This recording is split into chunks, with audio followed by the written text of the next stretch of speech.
baik taraweh kieu mah biasana beuteung teh kekerobokan sok hayang nu ladak kitunya. Ari baik teh mah gitu Kang Baso Malang di Bandung anu hargana teh ngan 20 ribuan geus meunang siga kieu. Riku teh di oge ya baso lapa balado anu bentukna teh siga gunung kieu. Konsepna teh bener-bener siga di Malang ya mah bener-bener prasmanan ti mimiti siomay, baso, tahu nepikeun ka aneka baso lagi di dieu kabehanana loba pisan.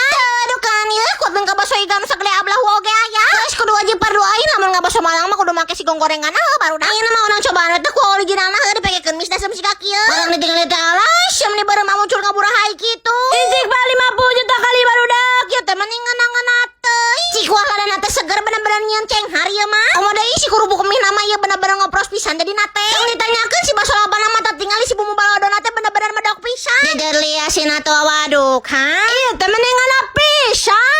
Buat para pengabdi sauma kalon we di sini juga ada menu aneka nasi yang bisa kalian coba. Urusan ti koroma tinggal di sebor aja pakai sop buah atau jus buahnya dari mereka. Ini mah tuh bener-bener otomatis menyebor